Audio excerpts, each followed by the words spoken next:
এই পুকুরে রাত গভীরে কাজ চলে উঠতো, কিন্তু ওই ওই মহিলার কাপড় ছিল না। এই যে এই এলাকার মানুষ সবাই অনেকে দেখছে।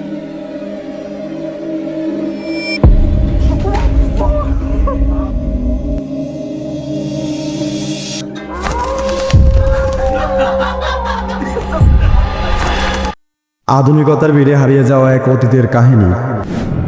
আজ আমরা যাচ্ছি এমন এক জায়গায় যেখানে সময় থেমে আছে শত বছর ধরে।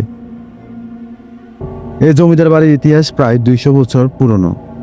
তৎকালীন ব্রিটিশ শাসনের সময় এই প্রতাপপুর অঞ্চল শাসন করতেন এক প্রভাবশালী জমিদার পরিবার। এই বাড়ির ইতিহাসের সাথে জড়িয়ে আছে ভয়ঙ্কর কিছু গল্প। স্থানীয়দের মতে বাড়িটি কিছু নির্দিষ্ট ঘরে সন্ধ্যার পর শোনা যায় কিছু অদ্ভুত শব্দ। কে বলে কান্না, কে বলে চিৎকার। আমরা রুকেছিলাম সেই ভয়ানক অংশে, চলুন দেখে নিই।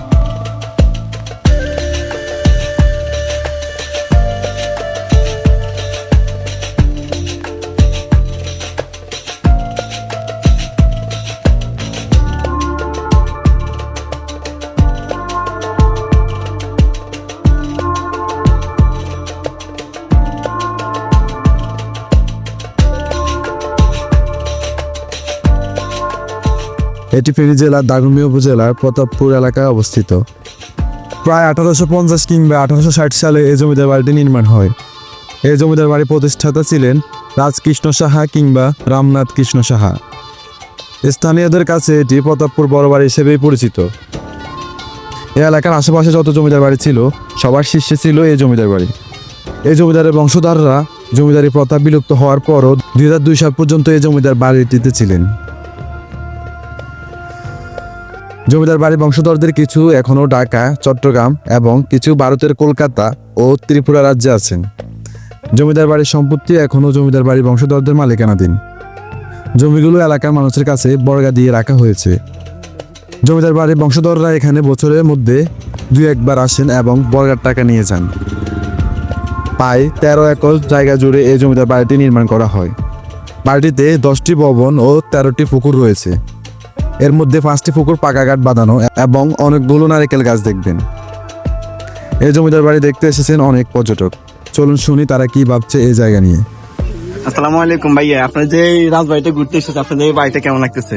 আসলে পুরনো ঐতিহ্য তো একটু সবাই এরকম দেখার জন্য এসছি, শুনেই এসছি, প্রথম আসছি। দেখলাম যে প্রাকৃতিক পরিবেশটা অনেকটা সৌন্দর্যময় লাগতেছে, যেহেতু সবুজ প্রকৃতিটা এখন একটু খুব সুন্দর এই মুহূর্তে বিকেল বেলার জন্য। আমরা এই প্রতাপ বাড়ি আসবো বলে আমরা আজকে 5 জন চলে আসছি। আসলে এই বিকেল মুহূর্তে এই প্রাকৃতিক পরিবেশ খুব ভালো লাগতেছে। শুধু বইতে পড়ে আসছি প্রতাপপুর জমিদার বাড়ি, আজকে আসি বাস্তবে দেখলাম। যদি এখানে বসবাস করতে জিনিসটা আরো সুন্দর লাগতো। ধন্যবাদ ভাইয়া। আপনাদের কেমন লাগতেছে ভাইয়া? হ্যাঁ, ভালো লাগতেছে আমার কাছে। হ্যাঁ ভাইয়া, আপনি যে পুরাতন বাড়িতে এসেছেন, আপনার এই বাড়িটা কেমন লাগতেছে? এই বাড়িটা দেখে আমার কাছে মনে হচ্ছে যে আমি 1500 বছর আগে ফিরে গেছি। যদি 1500 বছর আগে ফিরে যেও লাভ নেই, এখানে কেউ নাই, রাজা রানী কেউ নাই, আমি একা একা ঘুরতেছি আপনাদের সাথে। যাই হোক, আমার কাছে খুব ভালো লাগতেছে। আপনি যে বাড়িতে ঘুরতে আসছেন দেখার জন্য, বাড়িটা আপনাদের কেমন লাগছে? ভালো লাগছে নাকি? এই যে ভাই, আপনার যে বাড়িটা দেখতে আসছেন, এই বাড়িটা কেমন লাগছে? রাজবাড়িটা অনেক ভালো লাগছে ভাইয়া। দেখেন, আপনি যে বাড়িতে আসছেন, এই পুরাতন বাড়িতে, আপনার থেকে এই জায়গাটা কেমন লাগতেছে? আমাকে খুবই ভালো লাগতেছে। আমার মনে হইতেছে যে আগের আমলে আমি রাজা টাজা ছিলাম। আমরা এখন এই বাড়িটির রহস্যময় ঘরগুলো ঘুরে দেখব এবং আপনাদেরকে দেখাবো।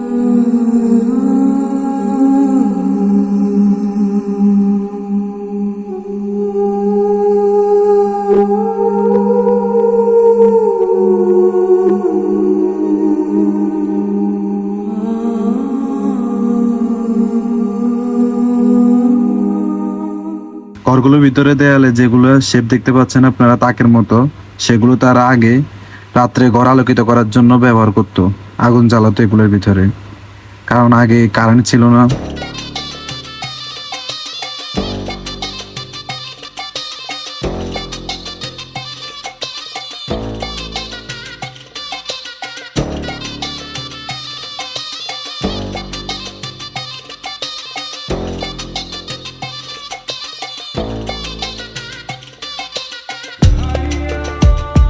প্রতাপপুর জমিদার বাড়িতে নোয়াখালী ফেনী 2 জেলা থেকে যাওয়া যায়। নোয়াখালী থেকে উঠবেন ফেনীগামী যে কোনো বাসে, অথবা ফেনী মহিপাল থেকে উঠবেন নোয়াখালীগামী যে কোনো বাসে। বলবেন সেবারহাট বাজারে নামিয়ে দিতে। সেবারহাট বাজারে নেমে বাজারের বাঁ পাশে বা উত্তর পাশে চলে আসুন। কাউকে প্রতাপপুর জমিদার বাড়ি যাওয়ার চেঞ্জের কথা বললেই বলে দিবে। চেঞ্জি ভাড়া জনপ্রতি 25 টাকা অথবা 30 টাকা নিবে। সরকারি অথবা বেসরকারি কোনো প্রতিষ্ঠানের তত্ত্বাবধানে না থাকায় নিরাপত্তা সংরক্ষণের অভাবে বাড়িটি ধীরে ধীরে বিলীন হয়ে যাচ্ছে। চারিদিক লতা পাতায় ঢেকে গেছে, ভবনগুলো ধসে পড়েছে। এই জমিদার বাড়ি এখনো অনেকটাই পরিত্যক্ত। যদি এটি সংরক্ষণ করা যায় তবে এটি হতে পারে বাংলাদেশের অন্যতম একটি দর্শনীয় স্থান। স্থানীয় মানুষরা চায় সরকার বা পর্যটক বিভাগ এটি রক্ষণাবেক্ষণ করুক।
আমরা ঈদের পরপর যাওয়ায় বাড়িটিতে অনেক পর্যটক দেখা যাচ্ছে এবং বাড়িটির সামনে কিছু অস্থায়ী খাবারের দোকান চালু হয়েছিল। প্রতাপপুর জমিদার বাড়ি শুধু একটি পুরনো ভবন নয়, এটি আমাদের অতীতের এক নিদর্শন। আপনিও যদি এমন জায়গায় ঘুরতে যেতে চান তাহলে চলে আসুন এই জমিদার বাড়িতে। এমন আরো ভিডিও পেতে সাবস্ক্রাইব করুন আমাদের ইউটিউব চ্যানেলটি, লাইক দিন, বন্ধুদের সঙ্গে শেয়ার করুন আর কমেন্টে জানান এরপর কোন জায়গায় ভিডিও দেখতে চান।